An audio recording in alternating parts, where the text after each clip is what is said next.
आता ह्याचं उत्तर सांगून समजत नाही हो. म्हणून त्यांनी सांगितलं की तुझ्या सेवकाला दूध आणायला सांग. आता दूध आणलंय आणि ह्याच्यामध्ये तूप आहे का? राजा म्हणतो आहे, पण कसं? मंथुनी नवनीता तैसे घे अनंता.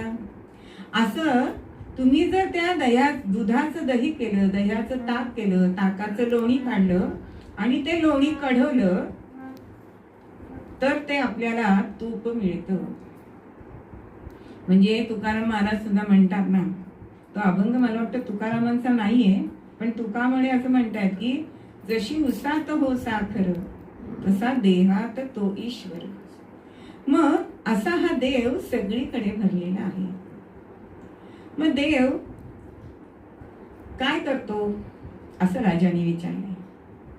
तेव्हा त्या साधूंनी सांगितलंय की तू सिंहासनावर उतर. आणि तो साधू सिंहासनावर बसलाय आणि राजा खाली उतरलाय. तर राजाला समजे ना की ह्यातनं काय सांगायचंय. म्हणजे देव राजाचा रंक करतो आणि रंकाचा राजा सुद्धा करतो. देव कधी रडतो असा प्रश्न विचारलाय.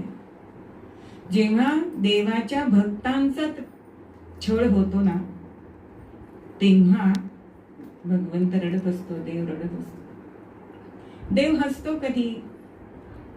जेव्हा त्याचे भक्त त्याचं गुणगान करत असतात तेव्हा देव हा हसत असतो.